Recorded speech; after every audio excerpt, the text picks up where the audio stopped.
खाने पीने की ऐसी कौन सी चीजें हैं जो इस वक्त हमको खानी चाहिए और उनका सीधा इफेक्ट हमारे लंग्स पर आए? हम अपने लंग्स को क्लियर करने के लिए क्या कोई ऐसे फ्लूइड्स हैं कोई जिनको हम इनटेक कर सकते हैं? कोई फ्रूट जूस ऐसा है जो लंग्स की सफाई में काम आता है? क्या कोई चीजें हैं ऐसी खाने पीने की जिनका आप दो चार का नाम बता पाए सर? देखिए, मैं तो उस चीज़ का ज़्यादा हितैषी हूँ कि फ्रूट जूस से बेटर होता है कि फ्रूट को ही खा लिया जाए। जी। क्योंकि उसमें क्या है, बहुत सारा फाइबर भी चला जाता है आपका, जी। स्पेशली डायबिटिक्स के लिए। अदरवाइज़ जो आपके विटामिन से भरपूर फ्रूट होते हैं, जैसे सिट्रस फ्रूट्स कोई से भी ले लीजिए, आंवला का कुछ आप बना सकते हैं, वो बना सकते हैं। लाइम, लेमन के जूसेस बना सकते हैं। वो सब आप चीज़ें इजीली कर सकते हैं जो घर के उसमें इजीली आपको मिल जाएगी। हनी बहुत लोगों ने ट्राई किया है, जो नॉन डायबिटिक हैं वो ट्राई कर सकते हैं उस चीज़ को।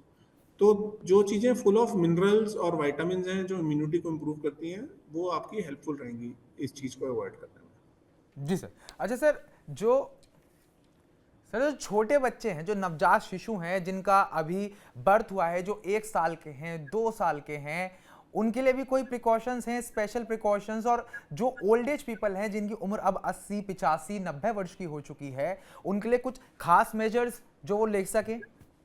कुछ हटके कुछ चीज ऐसी हो उनके लिए स्पेशली हो, वो कर पाए?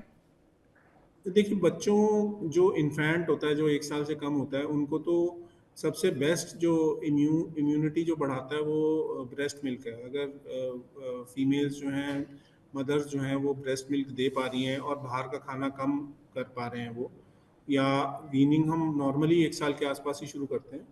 कई लोग नहीं दे पाते हैं ब्रेस्ट मिल्क क्योंकि वो full of anti allergens, anti जो ये सब इम्यूनिटी को बढ़ाने वाले जी। सारे, उसमें काफ़ी पोषक रहता है उस चीज़ में।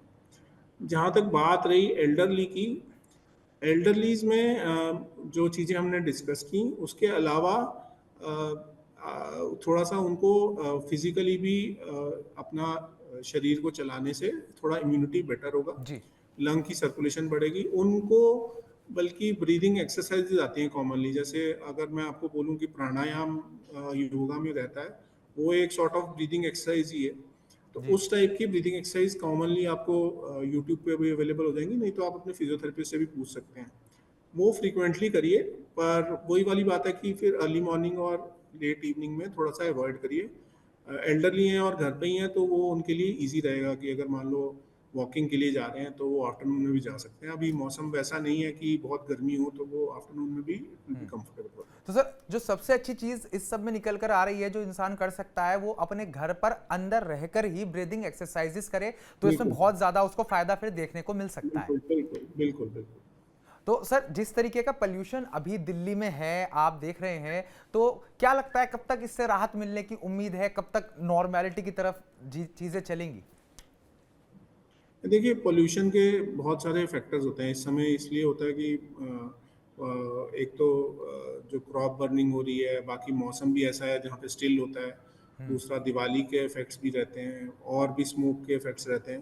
तो सारा कॉम्बिनेशन होता है। जब जब आप देखिएगा कि 10-15 दिन में थोड़ा विंडी मौसम आएगा तो वो थोड़ा सा रिलेटिवली इसको बेटर हो जाना चाहिए। अच्छा सर, खांसी के दौरान हमने कई बार सुना है कि शहद पर अदरक दबा लेना, रख के दबा लेना चाहिए, उससे भी कोई फर्क पड़ता है क्या? वो भी कोई एक होम रेमेडी है क्या खांसी के लिए अच्छी? देखिए, बहुत सारी होम रेमेडीज हैं, आयुर्वेद की भी हैं और सब चीज़ों की हैं। ये सब चीज़ें आप इजीली कर सकते हैं, मतलब इसमें किसी को फ़ायदा होगा, शायद किसी को नहीं भी होगा। तो अगर बहुत ज़्यादा खांसी आ रही है तो ऑब्वियसली आप एक बारी कंसल्ट करें, क्योंकि इन्फेक्शन भी हो सकता है, खाली पोल्यूशन का इफेक्ट नहीं हो सकता। सर, इसके बट क्या ये सी जी सर, इसके क्या सीवियर इफेक्ट्स भी हो सकते हैं क्या? जो इन्फेक्शन जो आज सिर्फ खांसी लग रहा है, कल ये क्या हॉस्पिटल के बेड तक भी पहुंचा सकता है व्यक्ति को? हाँ, हाँ, बिल्कुल, हमारे पास तो बहुत सारे पेशेंट होते हैं ऐसे ही। अभी 3-4 पेशेंट तो मेरे पास ही एडमिटेड हैं, जो बाकी हॉस्पिटल्स में ट्रीटमेंट ले रहे थे।